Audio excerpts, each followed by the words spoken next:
corpo docente, tanto do programa quanto do curso de letras japonês. Ela tem experiência em organismos internacionais, uma vasta experiência, né, Sensei? Eu sempre invejo quando ela fala das experiências dela, atuando nas áreas de direitos humanos, migrações, direito penal internacional e direito do mar. Ela foi pesquisadora da Fundação de Pesquisa em Política Marítima e da Universidade das Nações Unidas, ambas são sediadas em Tóquio, e também pesquisadora visitante da Universidade de Oslo, na Noruega, no Departamento de Direito Internacional.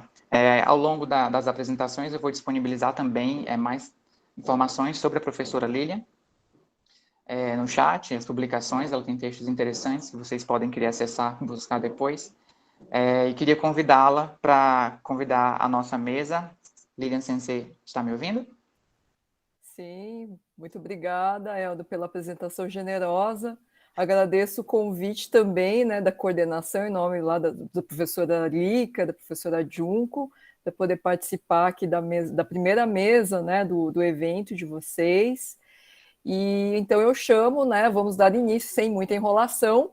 E que coisa é essa de você oferecer os meus textos assim? Nem eu gosto de ler. Mas, de qualquer maneira, vamos apresentar, então, a mesa, né, os palestrantes de hoje. Então, temos aí, o primeiro palestrante seria o Fernando César Pereira da Cunha, que vai falar sobre a sua pesquisa entre o soft power e o ensino, o uso de mangás para o estudo da língua japonesa. Depois teremos a apresentação do Bruno Alexandre Carvalho, né, também sobre cultura e imagem como instrumentos de poder, analisando Cool Japan. Teremos também aí, na mesma mesa, a apresentação do Ivan de Pádua Rodrigues, Há uma Nova Direita no Japão.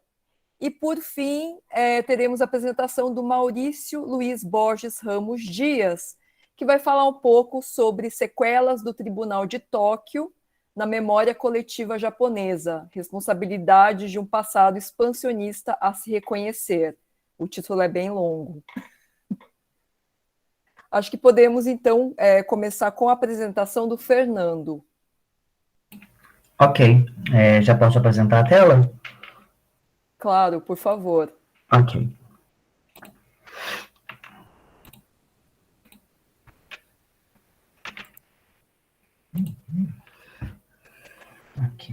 Ok.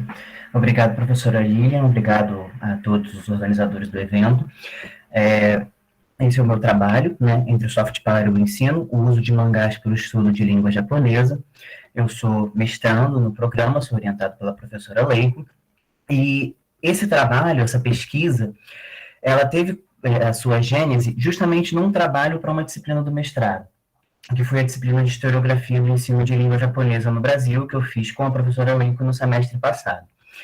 E aí, ao fim, eu escrevi, né, um artigo final, e dentro desse trabalho, eu comecei abordando o fato de que a cultura pop japonesa, ela extrapolou as fronteiras do país por volta da década de 70, por conta do grande interesse que se tinha no Japão nessa época, principalmente por questões econômicas, dado o crescimento econômico de 10% ao ano que se teve na década de 60, e também do Japão ter sido país sede das Olimpíadas de Verão de 64 e das Olimpíadas de Inverno de 72.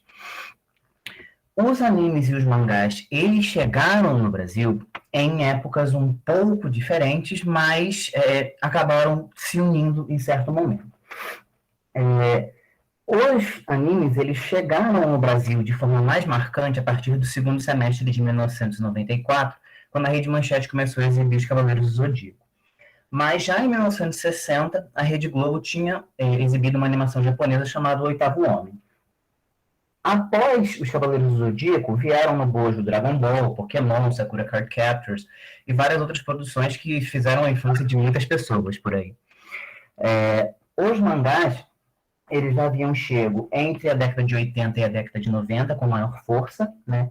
E o Lobo Solitário, o mangá Lobo Solitário foi um dos primeiros a ser publicado no Brasil. Segundo o Alexandre Nagado, a partir desse crescimento, nesse interesse por essa cultura pop japonesa, né, principalmente nos anos 90 e início dos anos 2000, onde teve esse crescimento, se criou uma cultura otaku tipicamente brasileira, né, que se difere daquela do Japão. Por que ela se difere, segundo ele? Porque nos eventos de cultura pop você encontra casais ou você encontra meninas presentes, né? E segundo ele, o mais comum no Japão seriam rapazes. E toda essa cultura pop que o Japão exporta acaba se enquadrando dentro de um soft power que o país tem, né? Soft power é um conceito cunhado pelo Joseph Nye nos anos 90, que era uma forma que o Japão estava se utilizando e continua se utilizando para mudar a imagem que o mundo tinha dele, principalmente por conta de todas as complicações do pós-Segunda Guerra Mundial, né? A visão negativa que o Japão teve durante a Segunda Guerra, então no pós-Segunda Guerra eles quiseram mudar isso. E para oficializar esse soft power, em 30 de junho de 2011, o Cool Japan, em 12 de maio de 2011, o Cool Japan foi oficializado como uma política de Estado do governo japonês. Mas, antes mesmo disso, o Taro Aso, quando ele era primeiro-ministro, ele proferiu um discurso, em junho de 2009, afirmando que o Japão é um país que goza de vários tipos de soft power, que são valorizados mundialmente, e que, na opinião dele, essa indústria deveria ser muito mais incentivada financeiramente do que ela estava sendo até aquele momento. E, para ele, a língua japonesa também é um soft power, porque uma grande quantidade de estudantes de mundo afora estudam japonês justamente para entender os conteúdos dessa cultura pop, animes, mangás ou os jogos, né, que também são muito consumidos.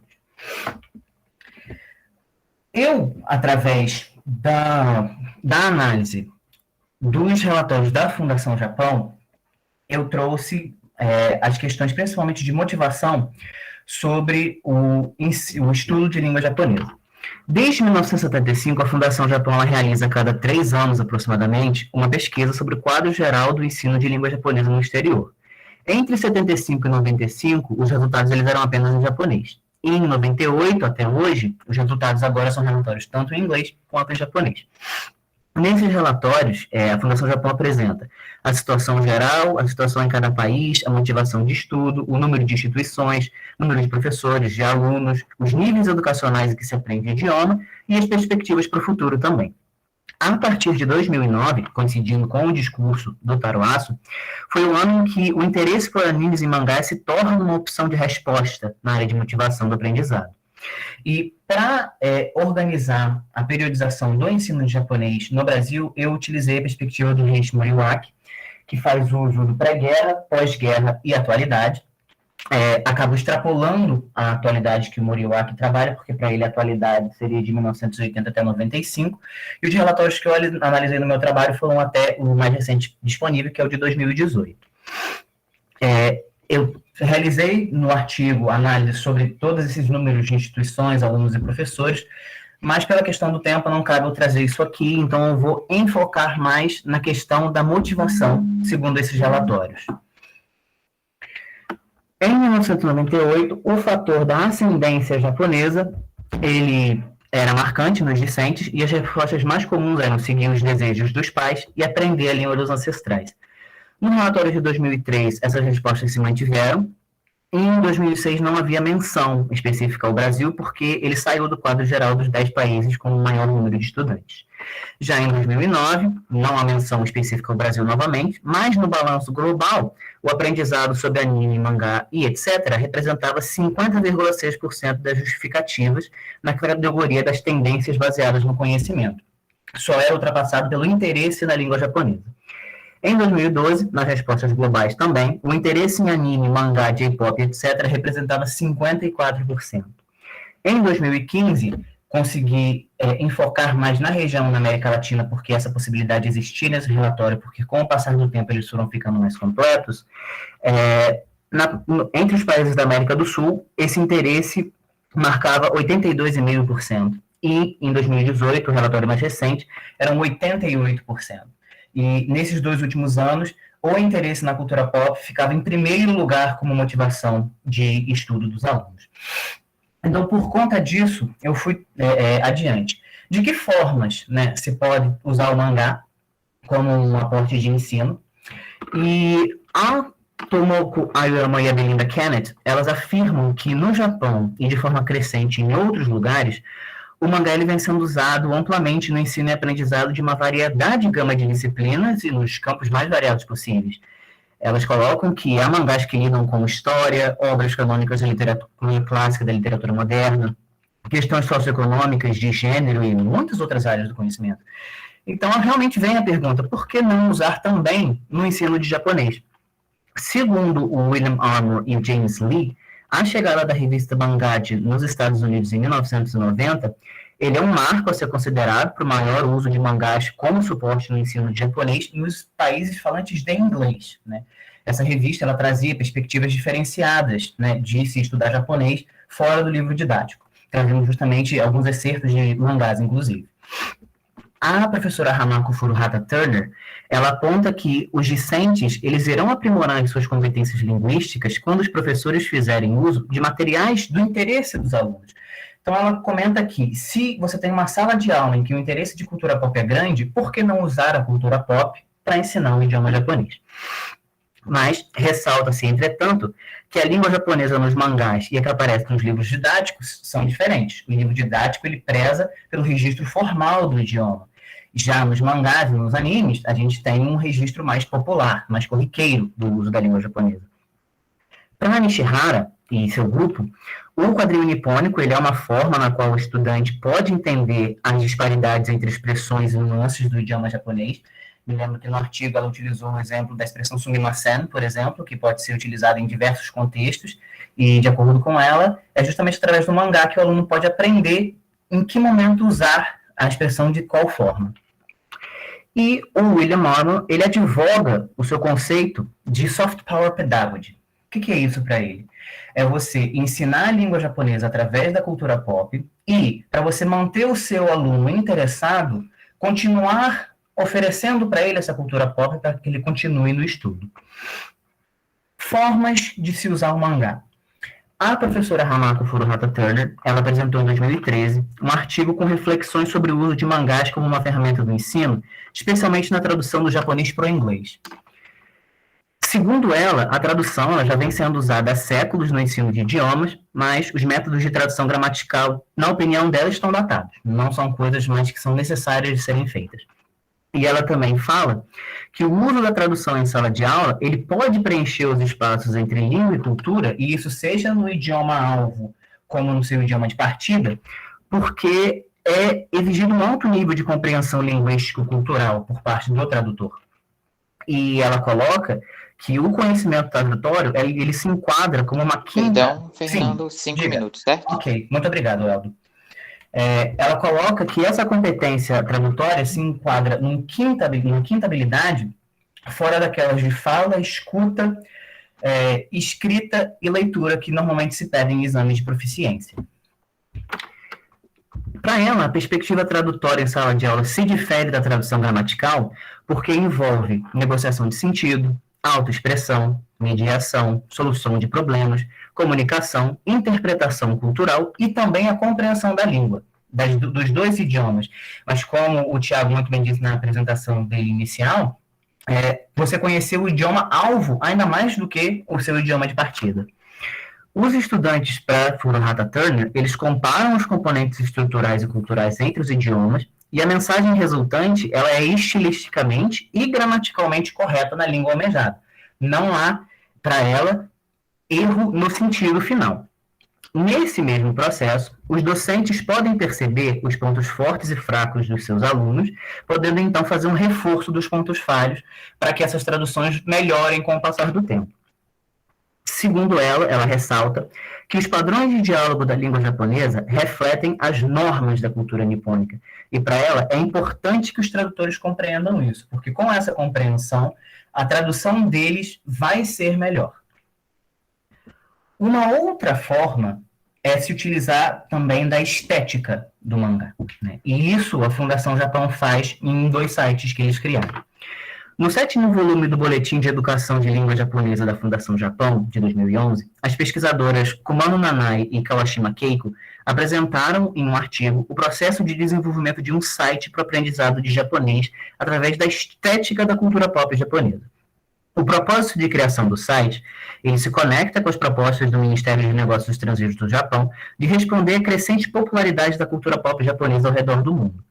E elas afirmam que o Fundo de Intercâmbio Internacional começou a promover as resoluções do Ministério a partir de 2006, através dos materiais Desafios da EREN, você pode falar em japonês, que era feito em conjunto entre a Fundação Japão e a NHK Educational, que resultou nesse site, né, atualmente ainda funciona, pode ser acessado, e se utiliza da estética do mangá para trazer os diálogos e ensinando os vocabulários. Um outro site foi o Japanese in Anime Mangá, que foi colocado no ar em fevereiro de 2010. As pesquisas de desenvolvimento começaram em 2008 e o objetivo era a criação de um ambiente de aprendizado virtual que leve em conta principalmente o uso de anime e mangá como motivação para o estudo. Os alunos estrangeiros são o alvo principal e eles criaram 2 tipos de conteúdo e 4 sessões. O primeiro tipo de conteúdo ele engloba as expressões por tipo de personagem, meninos, meninas, pessoas mais velhas, o dialeto de Osaka. E o segundo leva em conta 4 gêneros de mangá famosos em países estrangeiros: escolar, romance, ninja e samurai. As pesquisadoras e os desenvolvedores eles realizaram a análise dos 8 primeiros meses do site e ele foi ao ar pouco tempo depois do relatório de 2009 da Fundação Japão. Nesses 8 primeiros meses, a página foi acessada 1,5 milhão de vezes, em 169 países e regiões, e o Brasil ficou em 8º lugar nesse ranking. Aqui a página inicial do site Japanese in Anime Mangá, né, com as 4 sessões que ele trabalha também, está no ar, pode ser utilizado. Algumas breves considerações finais, né? A cultura pop japonesa, ela vem tendo uma expansão ao redor do mundo desde o pós-Segunda Guerra, né, como eu coloquei dos anos 70 para frente. Os relatórios da Fundação Japão, que trazem uma enorme quantidade de dados, são muito importantes para a gente compreender o avanço do estudo de japonês no Brasil, do ensino da língua japonesa. E essa língua japonesa, ela pode ser aprendida com o mangá como um suporte, sendo na tradução, sendo através só da própria estética, e de outras formas, pode-se ter letramento também, por exemplo. E eu tenho perspectivas de expansão desse trabalho, né, ao analisar Nihonjin no Shiranai Nihongo, que é um mangá sobre uma professora nativa de japonês que dá aula para estrangeiros, e o Japanese The Manga Way, que é um livro de ensino de japonês que usa mangá como exemplos de frases para explicação. Aqui algumas das minhas referências bibliográficas. Muito obrigado. Perfeito, Fernando.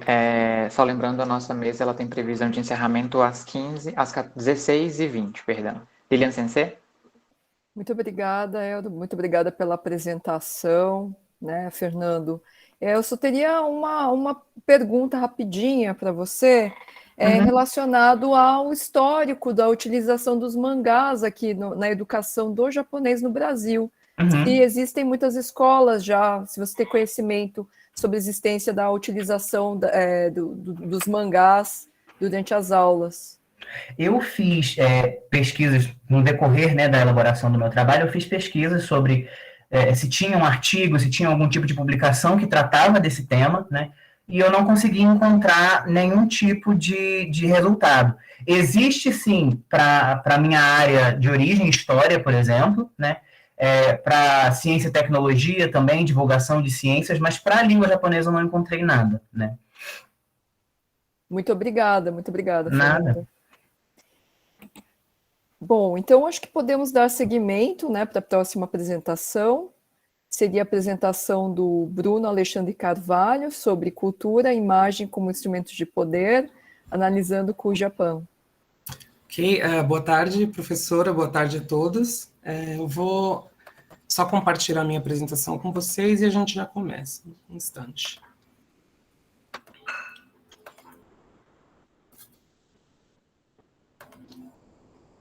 Vocês conseguem ver minha tela normalmente? Sim, sim. Ok, então vamos começar. Não tenho muito tempo, tenho muita coisa para falar. Então, só informando, eu não vou tratar das fontes de nada que está sendo dito aqui, simplesmente acreditem na minha palavra. E depois, no caderno de resumos, Vocês podem checar as fontes lá, tudo bem? Então, eu vou tratar de Cool Japan e o uso de Cool Japan como instrumento de poder pelo governo japonês, tá certo? Primeiramente, antes de tudo, eu gostaria de agradecer o programa e a comissão de bolsas do nosso programa em Língua, Literatura e Cultura Japonesa, porque sem a Bolsa CAPES que foi dada para mim, eu não teria conseguido fazer um trabalho tão aprofundado quanto eu consegui. Então, muito obrigado ao programa e à comissão de bolsas por essa oportunidade. Então, vamos lá, vamos tratar sobre Cool Japan. Então, primeiramente, o que seria Cool Japan? Aqui eu trago a definição que a gente encontra no site do Gabinete do Primeiro-Ministro japonês, que identifica Cool Japan como sendo o charme do Japão. E o que seria esse charme? Seria o poder de atração japonês por meio de sua cultura, por meio de sua comida, a sua moda, arquitetura, cultura tradicional, dança, todos os elementos culturais seriam parte desse charme, desse poder de atração do Japão. Então, qual a intenção do Estado japonês ao utilizar esse charme, ao utilizar Cool Japan, seria fortalecer o soft power japonês, que já foi tratado, né, pelo Fernando anteriormente, e aumentar o poder da marca do Japão e o número de estrangeiros que têm uma visão positiva do país, para ganhar a simpatia do mundo, né? Então, o que a gente tem aqui? Soft power como sendo primordial para essa estrutura, servindo de quadro teórico para o uso estatal de sua cultura, e também esse outro elemento, que seria a marca do Japão. Então, o que seria isso? O Estado japonês se utiliza de um segundo quadro teórico complementar ao soft power, que se chama Nation Branding. Então, o que seria isso? Seria a aplicação do conceito de marketing marca ao país, né? Com o intuito de mostrar como o Japão é único e diferente dos outros países, como sua cultura é única, para que com isso eles possam atrair as pessoas, aumentar o turismo, o investimento estrangeiro e também as suas exportações. Então, é por esses motivos, né, por esses elementos, então aumento do turismo, investimento estrangeiro e de exportações, que o governo pretende utilizar a sua cultura, certo? Então, com isso fora do caminho, eu vou apresentar para vocês a expansão da cultura japonesa através do mundo e como essa expansão está ligada ao governo em 3 fases diferentes. A primeira fase seria antes da ligação do Estado com a cultura, e depois a gente tem a fase 2 e 3, mas a gente vê isso depois. Vamos tratar, então, primeiramente da cultura pop japonesa antes do Estado notar o seu valor político. Então, isso seria basicamente ao final da Segunda Guerra até meados dos anos 2000. Então, são décadas de indústria cultural exportando produtos sem que o Estado tenha ciência do poder e do valor político dessa cultura. Então, nessa fase, o que eu gostaria de focar para vocês são 2 elementos que eu acho muito importantes. Primeiramente, o hibridismo cultural a japonesa com a cultura ocidental. Então, o Japão, ele, nesse período, apresenta um poder único na Ásia de mesclar a sua cultura tradicional com esse sabor ocidental. Então, isso cria um produto novo, único e bastante atrativo, que é diferente da cultura tradicional, mas também não é uma cópia do produto ocidental. A essa transformação, a gente pode dar o nome de Mukokuseki, que é literalmente apátrida. Mas o que a gente quer dizer com isso? Eu quero que vocês olhem aqui, eu selecionei alguns elementos tradicionais da cultura pop japonesa. Eu quero que vocês olhem para eles e abstraiam o fato de que vocês já estão totalmente familiarizados e associam isso ao Japão. Quando a gente olha para Hello Kitty, ou para o Pikachu, ou para o Mario, sem saber das características japonesas deles, tem algo que identifique isso como japonês? Não, não é mesmo? Se a gente olha, a gente tem um bonequinho sem boca, a gente tem um encanador italiano, então essas coisas não chamam o Japão à mente.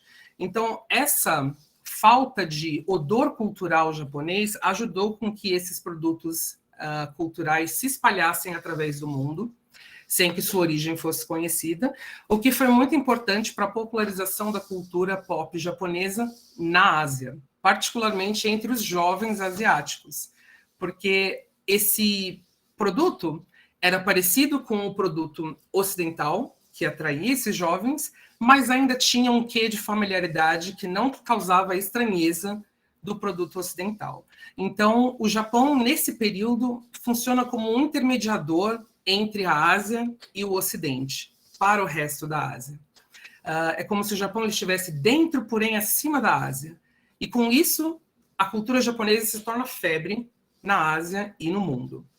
As pessoas elas não sabem que estão consumindo um produto japonês e, de repente, elas se veem interessadas pelo Japão ao descobrirem que aquilo é japonês.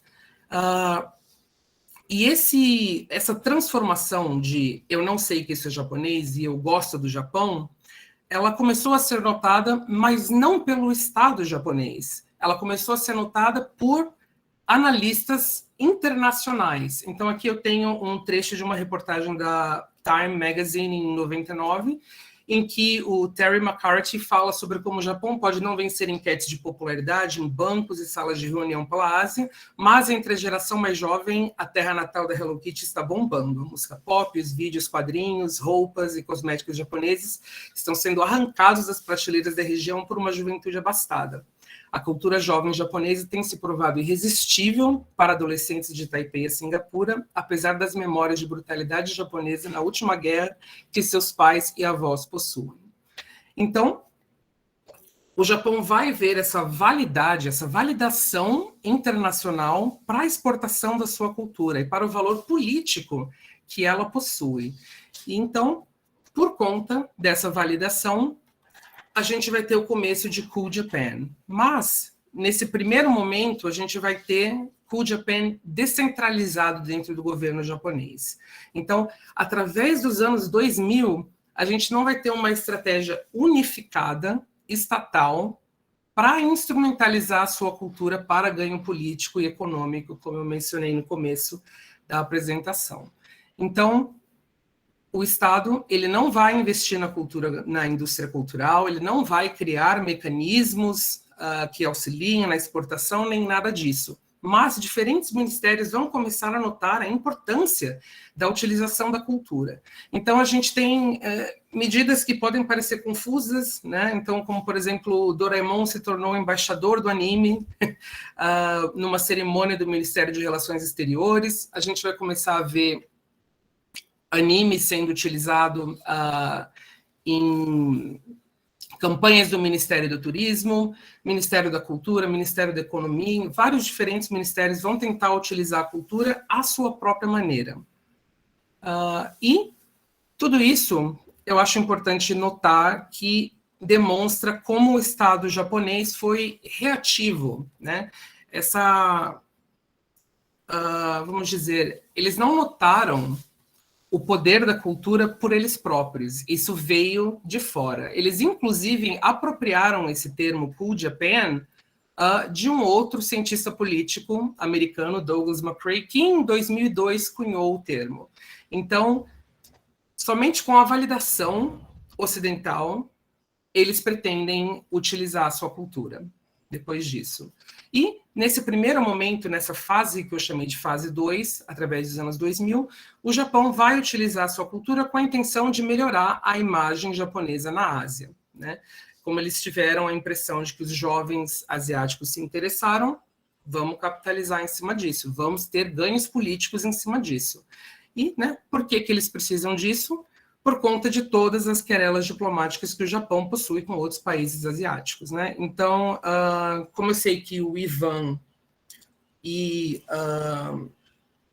desculpa, eu esqueci o nome do quarto palestrante, vão tratar disso definitivamente, eu só vou passar por cima, né? Então, a gente vai ter diferentes querelas, muitas delas relacionadas ao período em que o Japão era o Japão imperial, né, expansionista, colonizando o resto da Ásia, e entre elas, a que eu gostaria de destacar seria o Templo Yasukuni, que, no caso, é um templo onde... Bruno, Oi? Perdão, 5 minutos. Ok, em que os soldados japoneses eram consagrados como kami. Então, você tem criminosos de guerra nesse templo, né, também consagrados. E isso é um grande problema para a comunidade internacional. E aí, nesse período, a gente tem um problema. Qual seria o problema? Para fora, o Japão quer utilizar a sua cultura para o resto da Ásia, para criar pontes, como diplomacia cultural, intercâmbio cultural, para que a imagem negativa seja superada. Enquanto isso, domesticamente, são tomadas decisões que reforçam o nacionalismo japonês. Então, por exemplo, o primeiro-ministro Koizumi visitou esse templo que eu acabei de mencionar anualmente entre 2001 e 2006, no período em que ele foi primeiro-ministro, causando revolta internacional. Então, ao mesmo tempo que o Japão pretende utilizar sua cultura para ter um ganho político, domesticamente, eles tomam decisões que vão contra esse desejo. Então, os ganhos políticos nessa fase não são grandes por conta desse descompasso, dessa postura interna e externa japonesa. Com o passar do tempo, então, e com uma troca de governo, em 2009, o PLD sai, o PDJ entra, a gente tem uma mudança de Cool Japan, essa terceira e última fase em que eles se encontram agora, em que os benefícios políticos são deixados de lado e a gente vai ter o fortalecimento da Japan Brand, o aumento do turismo de exportações, como principal foco de Cool Japan, né? E os motivos para essas mudanças: a maior competição asiática nas arenas econômicas e culturais. Então, a gente tem a China passando o Japão e se tornando a segunda maior economia do mundo, a gente tem a onda coreana invadindo a Ásia, invadindo o mundo, e o Japão meio que perdendo o espaço que ele tinha de ser o país asiático dentro, porém acima da Ásia. Então, com isso, eles vão mudar essa estrutura com a intenção de expandir e aumentar o turismo. E nesse momento, a gente tem finalmente a criação de um fundo para investimento direto estatal na indústria cultural e para a exportação de bens manufaturados relacionados à cultura, né, que seria o fundo Cool Japan. Entretanto, isso é considerado insuficiente por membros da indústria cultural, como, por exemplo, o presidente da Associação de Animação Japonesa, cineastas consagrados como Koreeda. Eles são muito críticos desse fundo Cool Japan por não acreditarem que isso seja suficiente para ajudar a expandir a cultura japonesa e aumentar as exportações de seus produtos, né? E com isso, o que a gente tem nesse momento, atualmente? A gente tem um Japão, um Estado japonês que tem uma relação oportunista com a sua indústria cultural. O Japão gosta de utilizar dos seus produtos culturais, gosta de, por exemplo, nas Olimpíadas, a gente teve o Shinzo Abe vestido de Super Mario para aceitar a tocha olímpica. Então, o Japão gosta dessa associação do Estado com a cultura pop, mas, ao mesmo tempo, a gente não tem investimento efetivo para ajudar a indústria, que possui muitos setores estagnados no momento. Então, passando aqui rapidamente, a gente pode ver aqui a indústria cinematográfica japonesa, receita anual. Então, vocês podem ver uma linha reta entre 2000 e 2014. E o azul claro aqui seria a renda provinda do exterior. Então, extremamente focada no mercado doméstico, muito pouco exportação, estagnado. Indústria musical, a mesma coisa. A gente tem, a indústria está em queda e um dos únicos países no mundo, principalmente com uma indústria tão grande quanto a japonesa, um foco gigantesco ainda em mídia física. As pessoas compram música em CD. Então, o Japão ele está totalmente insular, ele está isolado do resto do mundo quando se trata da indústria cultural. Ela precisa de renovação, ela precisa de investimento, e isso não está acontecendo. Por fim, aqui, o último dado que eu gostaria de destacar seria a venda de contratos da indústria de animação japonesa, né? Como vocês podem ver, o número parece que está crescendo, parece que é ótimo, mas a gente tem um adendo disso. Esse crescimento é relacionado ao mercado chinês, que finalmente abriu para a importação de animação japonesa oficialmente, em 2015. Então, esse número, a própria indústria de animação japonesa considera um crescimento artificial. Então, eles também podem ser considerados como uma indústria estagnada. Então, estou concluindo Bruno, seu tempo encerrou. Okay. Eu peço que você conclua, por gentileza. Então, concluindo a minha fala, o que a gente tem é um Japão que precisa aumentar o seu apoio estatal, aumentar o investimento direto na sua indústria cultural, se ele quer continuar fazendo bom uso dessa indústria para ter ganhos políticos e econômicos futuramente, porque a competição cultural está muito grande e o Japão não tem os meios atualmente, não usa a internet, não usa esses meios para conseguir competir de igual a igual com outras nações. Okay? Então, é isso. Obrigado. Muito obrigada, Bruno, pela brilhante explanação aí sobre o Cool-Japan. E acho que chegou alguma pergunta aqui. Ó, como você enxerga o crescimento do interesse dos grandes streamings americanos, Disney e Netflix, com relação ao Cool-Japan? O governo vai se aproveitar disso, mesmo sem ter feito investimento? Então, Laura, quanto a isso, isso também se enquadra na questão da China, né? A China abriu para o streaming, para a importação oficial desses produtos, então a exportação sobe. Então, a gente tem a mesma coisa com os streamings ocidentais. Então, tudo isso, todo mundo quer conteúdo. Ninguém quer cultura, eles querem conteúdo, né? E o Japão está aí para fornecer isso. Mas, e depois? A estrutura continua a mesma. A indústria continua necessitando de renovação, né? Então, os canais de distribuição precisam ser melhorados e as condições, né, de produção também. Senão eles não vão conseguir sustentar esse crescimento, né, que se espera, né, com o streaming. Ok, muito obrigada, Bruno, aí, pela resposta. E agora vamos com a apresentação do Ivan de Pádua Rodrigues. Há uma nova direita no Japão? Muito boa tarde a todos. Meu nome é Ivan. Eu sou doutorando em Estudos Estratégicos pela Universidade Federal Fluminense, em Niterói, no estado do Rio de Janeiro.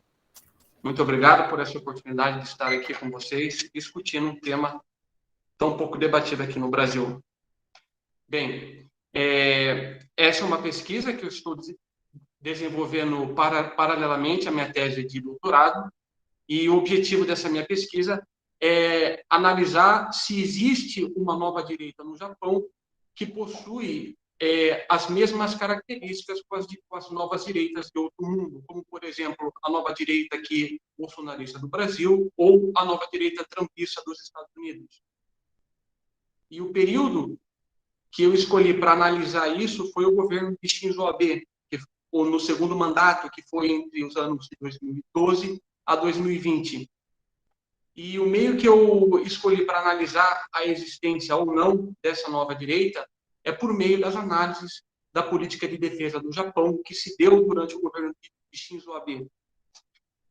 É importante ressaltar que entre 2012 e 2020, o poder militar do Japão passou por um desenvolvimento bastante significativo, como, por exemplo, em 2013, Shinzo Abe criou o primeiro Conselho de Segurança Nacional, a primeira Estratégia de Segurança Nacional, da mesma forma como aprovou, em 2014, a Lei de Apoio para a Paz Internacional, que foi uma lei criada com o propósito de permitir que o Japão, pela primeira vez, faça parte de arranjos de autodefesa coletiva, ao lado dos Estados Unidos ou de qualquer aliado militar do Japão, sem que haja necessariamente a aprovação da ONU para esse arranjo de segurança coletiva.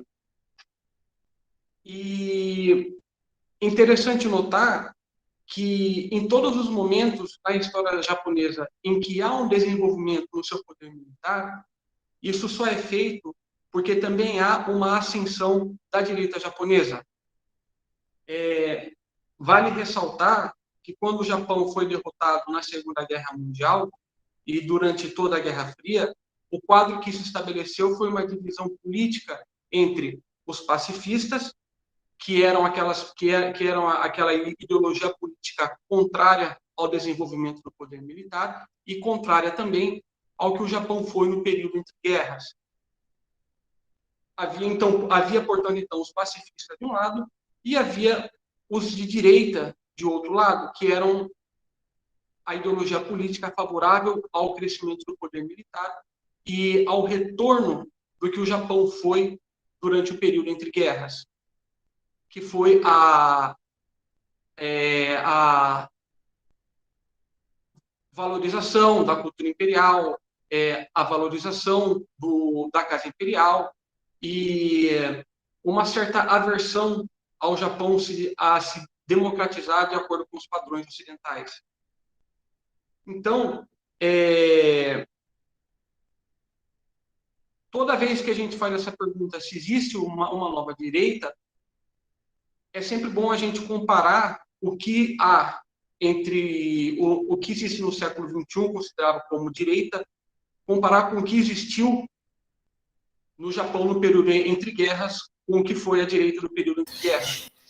Então, a primeira observação que a minha pesquisa identificou, que pode ser identificado como nova direita, é que o governo de Shinzo Abe ele teve um apoio muito grande por intelectuais como o Mineo Nakajima, o Rei Soki, por exemplo, que são intelectuais que eles são favoráveis à manutenção da aliança militar com os Estados Unidos, diferentemente do que havia na direita clássica no período da Guerra Fria, ou até mesmo no começo dos anos 90, como, por exemplo, o político japonês Shintaro, que já foi governador de Tóquio, por exemplo.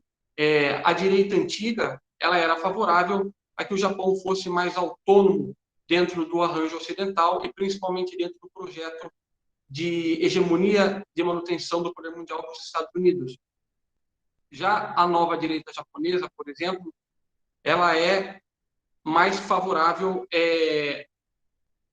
ao Japão ter uma certa dependência dos Estados Unidos.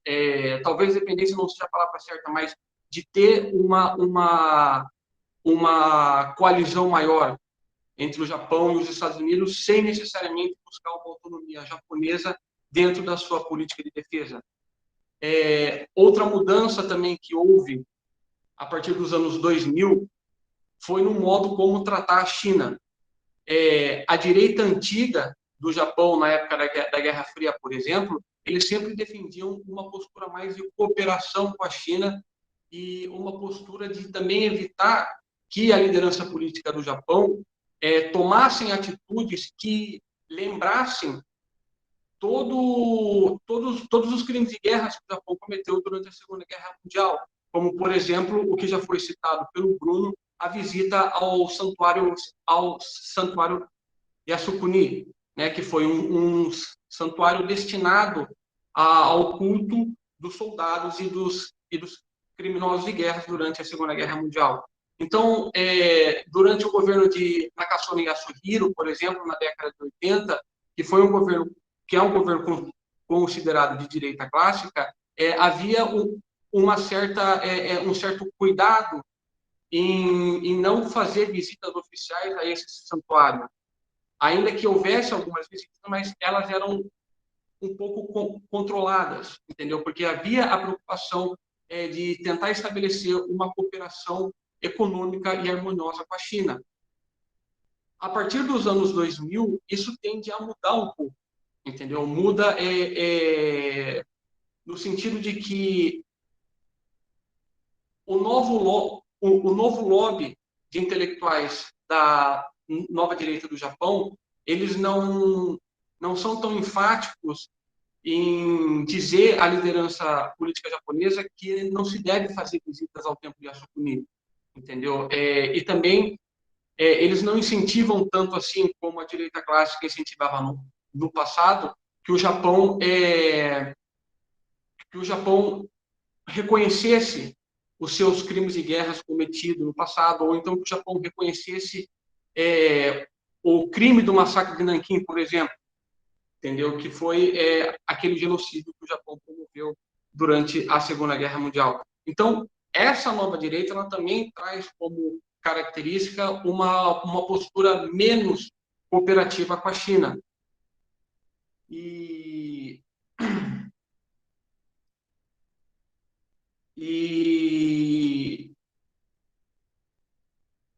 tudo isso nos leva a considerar que existe sim uma nova direita japonesa e que a sua principal característica, uma das suas principais características é o retorno, é uma idealização do passado imperial do Japão, entendeu? Tanto é que o governo de Shinzo Abe, ele foi fortemente apoiado pela Federação de Políticos Shintoístas e pelo Nippon Kaigi, que é uma associação de pessoas de direita que querem voltar com uma agenda política e fazer com que o Japão volte a fortalecer o seu poder militar, que o Japão volte a ter o orgulho do que ele foi no passado anterior à sua derrota na Segunda Guerra Mundial.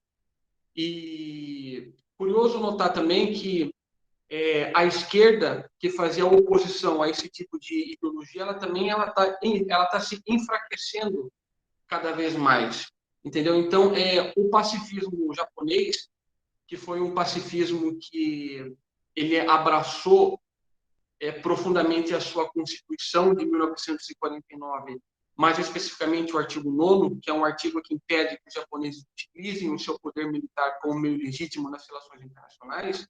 Eles também estão perdendo gradativamente o seu poder político. E, ao mesmo tempo em que a direita ela também está se acendendo, ela também está buscando fazer prevalecer a sua agenda política. E principalmente no que diz respeito a tentar voltar a fazer com que os imperadores também sejam vistos como líderes legítimos da nação japonesa, líderes legítimos do Estado japonês. E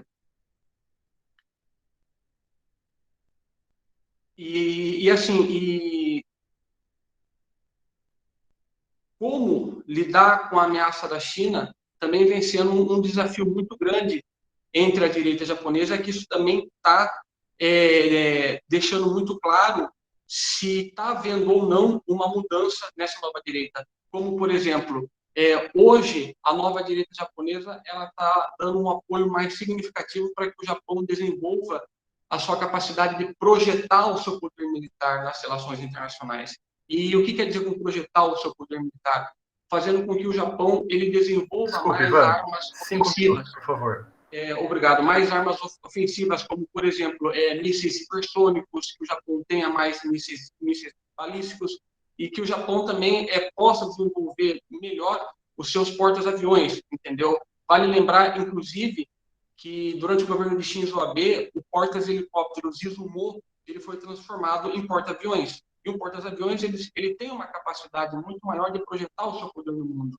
Então, essa mudança na abordagem da política de defesa do Japão também indica que há uma nova direita, entendeu?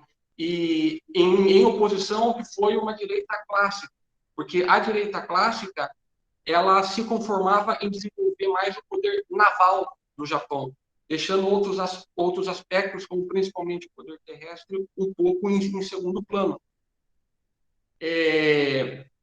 E o que está sendo mais enfatizado por essa nova direita é uma reconstrução da narrativa histórica de país derrotado na Segunda Guerra Mundial, no sentido de fazer com que o Japão volte a sentir orgulho do que foi a sua cultura imperial durante a Revolução Meiji até a sua derrota na Segunda Guerra Mundial.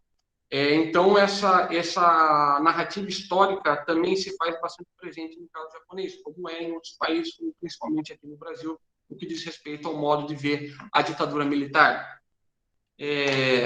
Bom, como o nosso tempo é curto, vou deixando minha fala por aqui. Muito obrigado pela presença de todos vocês. Muito obrigada, Ivan, pela excelente explicação sobre a nova direita. Eu só tenho uma pergunta bem rápida. Qual seria a relação entre a extrema-direita e essa nova direita? Porque me parece que houve uma confusão entre esses dois termos quando você foi dando os exemplos, né, de políticos aí ligados à direita com a extrema-direita. Então, para você, quais seriam Então, essas diferenças entre essa nova direita e como ela se relacionaria com a extrema-direita japonesa. Bom, as duas principais diferenças é que a direita antiga, a direita clássica, ela queria uma autonomia em relação aos Estados Unidos, entendeu? Que nem, por exemplo, quando houve a renovação do Tratado de Segurança Mútua entre os Estados Unidos e o Japão em 1960, durante o governo Kishi, que foi um governo marcado por uma direita no sentido clássico, houve um profundo protesto no território japonês, inclusive entre a direita também, para que o tratado fosse renovado de maneira a fazer com que o Japão tivesse uma autonomia maior, entendeu? Já essa nova direita, diferentemente, ela demonstra não se incomodar tanto assim em o Japão buscar ou não uma autonomia dentro da aliança com os Estados Unidos. Entendeu? É claro que ela quer uma autonomia, é claro que ela quer investir, mas ela está muito mais disposta a cooperar com os Estados Unidos em termos de defesa. E outra mudança drástica também que eu vejo é o modo como lidar com a China. Entendeu? A nova direita ela não está tão disposta assim a ter um relacionamento em termos essencialmente cooperativos, no sentido de querer concordar com a China sobre todos os crimes de guerra que o Japão cometeu na Segunda Guerra Mundial. Então, são essas duas diferenças fundamentais que eu identifico entre a direita antiga, a direita clássica e a nova direita. Tá ok. Muito obrigada, Ivan. Acho que o Helder apareceu para controlar o tempo, é isso? Tá bom, muito obrigada, Ivan. Então, a gente parte para a próxima apresentação, né, de sequelas do Tribunal de Tóquio na memória coletiva japonesa. Responsabilidades de um passado expansionista a se reconhecer. Maurício, obrigada. Eu que agradeço. Eu vou aqui compartilhar a tela. E daí, caso demore um pouquinho, eu já vou aproveitando para agradecer a organização do evento, pelo evento de hoje, agradecer a professora Lilian por estar conosco, os ouvintes, e também parabenizar e agradecer pela apresentação de Fernando, Bruno e Ivan. Por acaso vocês já estão conseguindo ver a minha tela? Estamos sim. Ah, perfeito. Então, boa tarde, gente. Meu nome é Maurício Dias, eu sou mestrando no programa de pós-graduação em Relações Internacionais Santiago Dantas, Unesp, Unicamp, PUC São Paulo. Sou bolsista CAPES e o trabalho que eu venho apresentar hoje para vocês, ele vai surgindo ao longo da minha dissertação, que é a política externa de Shinzo Abe para a Coreia do Sul, em que eu faço um retrospecto histórico e nesse meio do caminho eu trabalho um pouquinho com o Tribunal de Tóquio. Então eu achei legal aprofundar ou trazer um pouquinho algumas considerações para o evento e espero que vocês gostem e que a gente possa ter um bom proveito desse momento. Então, meu trabalho se chama Sequelas do Tribunal de Tóquio na Memória Coletiva Japonesa, Responsabilidade de Passar Expansionistas e Reconhecer. Como uma breve introdução, a gente tem que levar em consideração o contexto em que os trabalhos do Tribunal de Tóquio vão ser realizados. Esse contexto, né, os trabalhos do tribunal acontecem entre 1946 e 1948, e vai estar dentro do contexto da ocupação do Japão pelas forças aliadas, e em especial liderada pelo general estadunidense Douglas MacArthur, entre 1945 e 1952. Nesse meio tempo, diversas reformulações, reformas estavam sendo realizadas no Japão com o objetivo de desmobilizar e desarmar as capacidades que contribuíam para que o Japão imperial, né, de outrora, de uma forma de desmobilizar as capacidades que o Japão imperial detinha ao ponto dele se expandir na Ásia, como a gente viu, por exemplo, na Segunda Guerra Mundial. Então, enquanto diversas dessas reformas estavam sendo feitas, o Tribunal de Tóquio também foi uma dessas atividades. E o tribunal ele vai surgir com o objetivo de responsabilizar os japoneses que haviam contribuído para as políticas internacionais agressivas e expansionistas do Japão. Entre o período de análise vai ser principalmente entre 1928 a 1945.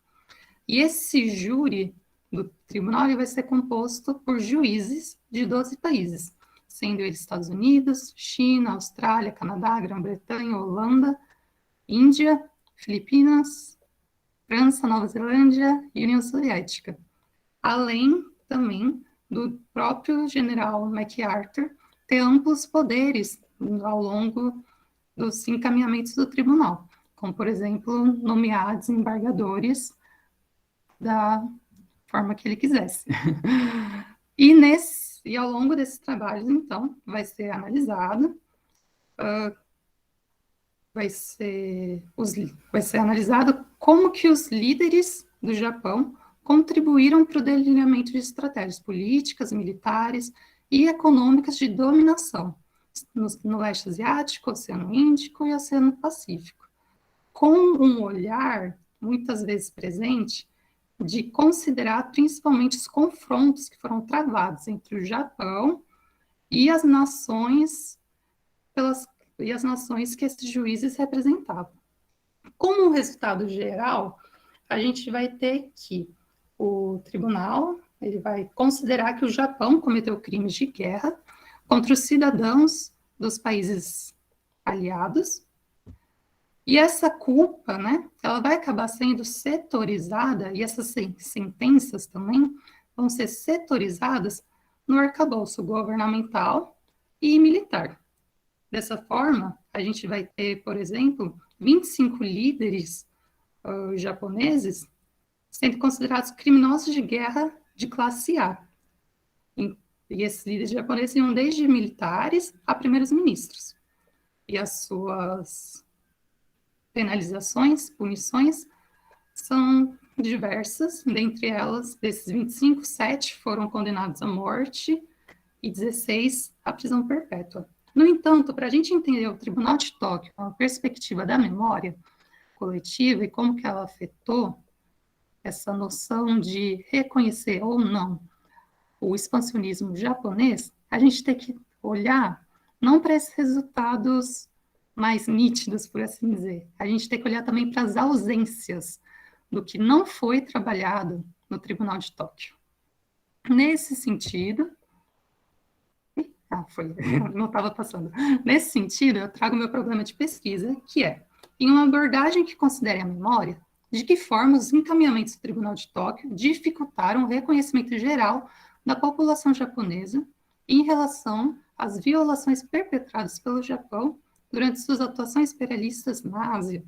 E a minha hipótese vai ser que 3 fatores inibiram a autorreflexão de uma memória comunitária, sendo eles a setorização da culpa, que eu falei no slide anterior, mas eu vou explicar um pouquinho mais, a anistia ao imperador Hirohito e a falta de discussões no próprio tribunal sobre o sofrimento asiático durante o imperialismo e a colonização japonesa. Então, a partir desses 3 fatores, a gente vai ter que o tribunal não vai conseguir criar um espaço de autorreflexão de uma memória comunitária capaz de repensar sobre as atrocidades realizadas pelo Japão.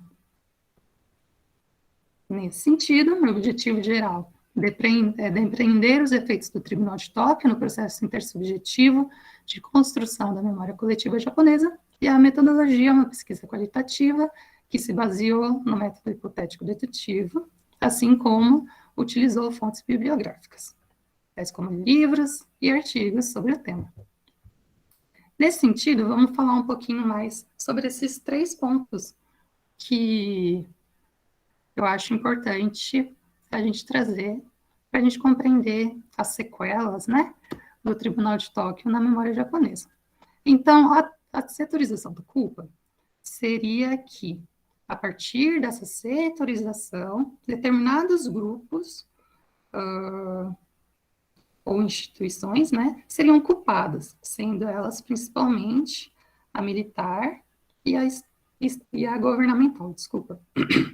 E a governamental. E a partir dessa setorização da culpa, a população, ela se afastou, ela quis se afastar, ela se afastou dessas instituições. E ao se afastar dessas instituições, tinha-se a noção de que quem errou foram eles, que foram julgados, foram culpados, não foram a gente, não foi a gente, né, não foi a população que errou ao atuar ou contribuir de alguma forma, né, para a máquina de guerra japonesa, e a população, então, acabava se eximindo da responsabilidade da guerra, porque, afinal, eram esses líderes japoneses, militares, primeiros ministros, que estavam equivocados. No entanto, isso vai ficando cada vez mais nebuloso, e essa noção da setorização da culpa vai sendo intensificada com a questão da anistia do imperador Hirohito. Então, quando começa a ocupação do Japão, lá em 1945, já vai começando um debate entre as forças aliadas, se o imperador deveria ser ou não responsabilizado pelo expansionismo japonês, e se ele deveria, dessa forma, ser ou não ser sentenciado em um possível tribunal, que acabaria sendo o Tribunal de Tóquio. Alguns países, como a União Soviética, China, são a favor de que o imperador fosse responsabilizado e sentenciado a determinada pena. No entanto, como estava tendo esse processo, o início, né, da ocupação do Japão, se o imperador fosse responsabilizado ou até mesmo sentenciado à morte, poderia, né, a partir do imperador como um símbolo nacional japonês, essa investida contra o imperador poderia colocar em xeque os próximos anos da ocupação do Japão.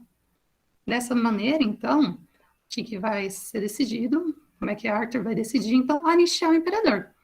E isso vai fortalecer uma questão de que, então, olha só, o imperador, que tinha todo um símbolo ideológico, um motor, né, ideológico, era um símbolo nacional, pelo qual a população lutava em prol, esse imperador, ele não era culpado.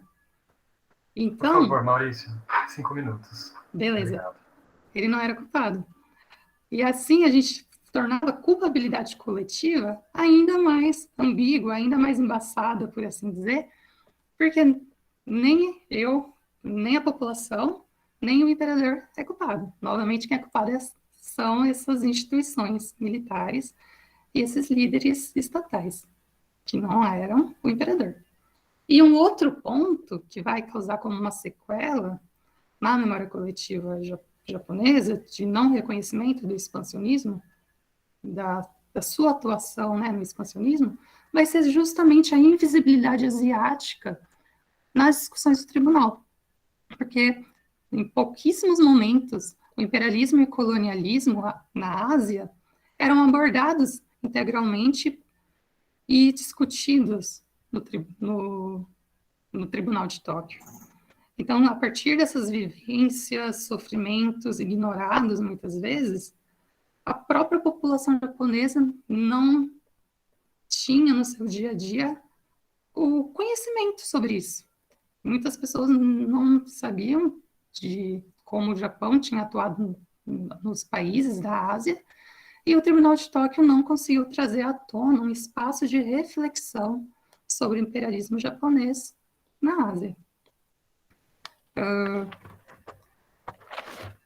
E é até interessante também notar que, a partir disso, né, nessa questão, né, de uma memória coletiva que não reconhece os efeitos do expansão.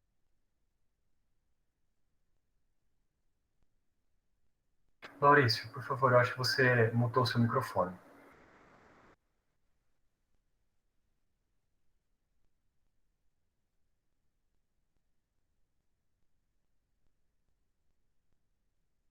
Eudo me mutou. Tá, desculpa, gente. Eu vou terminar então já aqui. Estão me ouvindo? Sim, estamos. Peço desculpas, deve ter acontecido algum engano, viu? Não, tudo bem. Só me dá 30 segundos a mais, então, do Com certeza. 15 minutos e 30 segundos. Então, a gente vai ser bem interessante, porque enquanto a gente vai tendo essa memória coletiva que não vai levar em consideração o reconhecimento do expansionismo japonês, uma outra memória vai sendo formada na população, que é uma memória ou uma concepção intersubjetiva de que o Japão, por ter sido o único país que foi atingido por 2 bombas atômicas, o Japão ele era uma vítima da guerra. E não era o Japão é vítima da guerra, e os países asiáticos também foram vítimas da guerra pela atuação japonesa. Não, parava no primeiro ponto. O Japão foi vítima da guerra. Então, o que a gente vai tendo num conjunto é que o Tribunal de Tóquio ele vai contribuir para uma memória coletiva deficiente do reconhecimento do passado expansionista, ao passo que ele vai dificultar esse reconhecimento em alguns pontos. Ele vai dificultando esse reconhecimento a partir da setorização da culpa e, eu diria, e nem pela anistia do imperador em si, que foi um ponto importante para levar a cabo a ocupação do Japão. Mas um problema que o tribunal uma dificuldade que o tribunal teve e um erro, talvez, acho que é uma palavra muito forte, mas foi justamente não trazer à tona a realidade ou o sofrimento asiático nas discussões. Então, por exemplo, colonização da Coreia não foi um assunto tratado, colonização de Taiwan não foi um assunto tratado. E isso, então, vai contribuindo para uma população sem a percepção da culpabilidade, sem na sua memória, né, coletiva, né, dentro da sua intersubjetividade, não vai se tendo um remorso e uma culpa em relação a como a população pode ou não pode ter contribuído para o expansionismo japonês. Logo, então, finalizando, o Tribunal de Tóquio ele acabou não proporcionando uma reflexão sobre a conduta nacional japonesa, o que poderia ter sido uma oportunidade interessante para formar uma memória coletiva japonesa que reconhecesse seu passado expansionista. Pois bem, muito obrigada, e é isso. Vou ver aqui. Parabéns pela apresentação, Maurício, muito obrigada. Né? Na verdade, eu teria aqui algumas questões, quer dizer, as principais que eu poderia citar em tão pouco tempo, né? Acho que a gente tem poucos minutos aí até o final da mesa, para você se atentar, acho que o Bruno já tinha colocado aqui nos comentários sobre, na verdade, essa complicação de você tentar estabelecer essa relação direta da causa da falta da memória coletiva japonesa com relação, né, à Segunda Guerra, ao Tribunal de Tóquio. Eu acho que você está colocando uma expectativa muito alta em um tribunal que ocorreu há tantos anos atrás, e também um outro ponto que eu acho que seria necessário você verificar é até que ponto você pode colocar a responsabilidade na população. Eles não viviam numa democracia em que eles poderiam ficar escolhendo as políticas ou entrar em acordo ou não, né? Então, essa parte de você querer responsabilizar ou determinar que a população não se sentia responsável, parece que você está, na verdade, uniformizando o ideal de uma população, sendo que era um período de expansão imperial, né? Então, qual seria a legitimidade da população em determinar alguma política naquela época? Então, acho que há necessidade de você tomar esse cuidado de não colocar a sua noção de população atual em um regime democrático aplicado àquela época, que não se encaixa de forma alguma. Seria a única observação que eu gostaria de fazer. Então, há que se ter muito cuidado em se utilizar esses termos, né, de responsabilidade da população, no quê? né? Então, um julgamento do tribunal, ele não vai trazer a população, ele vai trazer os representantes dessa população. Quando se fala em direito internacional também, você não vai mencionar a responsabilidade individual, é a responsabilidade do Estado, mesmo dentro dos direitos humanos, em que você acaba encontrando aí alguma culpabilidade, é estatal, né? Não se traz a responsabilidade individual. Então, é preciso ter um certo cuidado com o uso de termos e também com essas hipóteses que você criou, né? Junto com a observação aqui do Bruno. Acho que seria isso. Alguém mais gostaria de... Acho que nós temos uma pergunta para ele aqui nas atividades, professora. Que seria a pergunta do Bruno, será? Sobre os livros didáticos? Isso, Perfeito. essa mesmo. Sim. Está carregando aqui, gente, desculpa. Quando aparece o Helder, eu já sei que vai vir. Gente, e o tempo? Dos livros didáticos. Mas tá tranquilo, acho que temos ainda mais uns 6 minutinhos. Se algum ministrante quiser comentar mais alguma coisa, a Lilian, se você quiser comentar mais alguma coisa, ainda temos tempo. É só a pergunta, eu leio a pergunta que o Bruno fez, então, Maurício, você chegou a analisar como os livros didáticos de história contribuem para essa deficiência da memória coletiva japonesa? Sim, só que daí um pouquinho mais para frente. Eu acho que, se não me engano, na década de 70, 80, por aí. Que acho que até que inclusive foi durante o governo do Nakasone que teve uma primeira discussão mais forte sobre isso. Mas daí é um ponto que eu tenho que aprofundar um pouquinho mais, que é bem importante, né? Sim, porque, né, construir essa causa e efeito, assim, desde o Tribunal de Tóquio, sem mexer com o intermediário, ficaria um pouco esquisito mesmo, né, dentro de uma pesquisa, mas eu acredito que você esteja desenvolvendo ela ainda, então é um processo, né, e estamos aguardando aí o resultado depois, viu, Maurício? Muito obrigada, gente. Não sei, mais alguém gostaria de comentar alguma coisa? O pessoal que assistiu?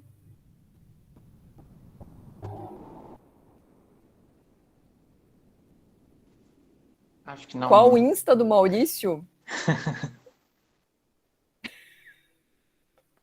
Bom, o Maurício pode colocar aqui, né, em público, né, se quiser, porque isso aqui vira em público pelo número de participantes hoje. Acho que se a gente ainda tiver tempo, a gente tem algumas perguntas aqui direcionadas ao Ivan. Sim, por favor, Lucas, se você quiser ler as perguntas, fique à vontade. Aqui nós temos o Frank, né? Ao professor Ivan. Eu acredito que a direita cresce no Japão em resposta ao medo do expansionismo militar chinês. O senhor consegue enxergar uma resposta protetiva japonesa frente à ameaça militar da China sem ser de direita?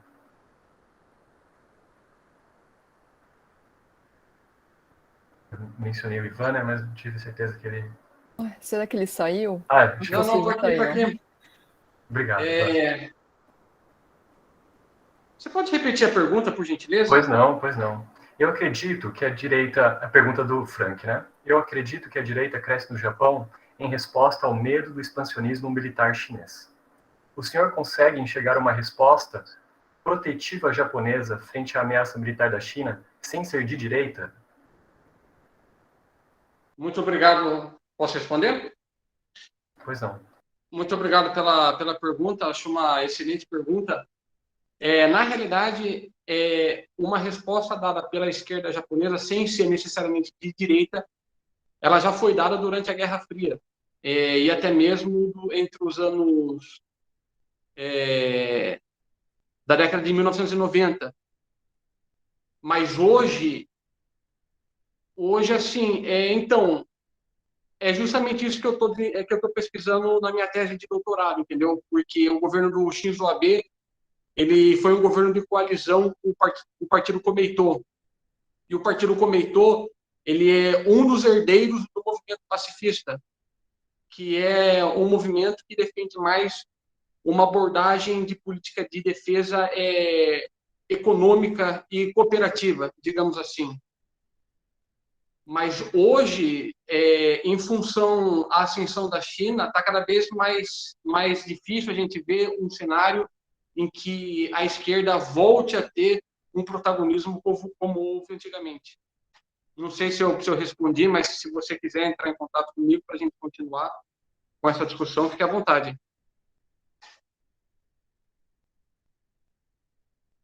Acho que pelo tempo da próxima mesa a gente precisa finalizar agora. Queria saber se a Adeline Sensei tinha algum recado, algum comentário para fazer, para finalizar. Eu gostaria de agradecer, né, novamente aos palestrantes de hoje. Acredito que foi feito aí um elo de ligação entre todos os temas, né? O próprio pesquisador Bruno, ele já havia tratado da questão da extrema-direita também, só que dando enfoque aos bodes expiatórios, ou seja, as vítimas, né, desse discurso que se torna até xenofóbico no Japão. E é algo que eu senti um pouco de falta na apresentação do professor Ivan, porque geralmente quando a gente faz essa ligação com a direita é algo que acaba excluindo certos grupos populacionais, né? E aí eu senti um pouco de falta da menção desses grupos que se tornam o bode expiatório dentro desse contexto aí de exaltação do nacionalismo. Mas gostaria de agradecer, então, a todos, né, pela participação. Acredito que pudemos manter aí o tempo, graças, né, à aparição do Eldo aqui no vídeo, que já demarcava o horário do término, e seria isso, né? Vamos lá para os próximos agora. Muito obrigada a todos. Tá certo, muito obrigado, professora. Muito obrigado, Sensei, mais uma vez pela participação. Obrigado a todo mundo que apresentou a sua pesquisa. Desculpe, Maurício, acho que aconteceu algum problema durante a sua fala. Perdão mesmo pela interrupção. Não sei o que houve, vi que apareceu meu nome ali. Mas a gente faz uma pequena pausa agora para a segunda mesa, que inicia às 16h30. Eu coloquei o link, né, para que vocês preencham a frequência de vocês. Se alguma pergunta não tiver sido respondida, caso vocês queiram entrar em contato com os pesquisadores, vocês podem consultar o e-mail deles no caderno de resumos, eu vou já linkar de novo aqui. E obrigado mais uma vez, até daqui a pouquinho, poucos minutinhos. Obrigado, Lilian Sensei, até a próxima. Obrigada, gente, até.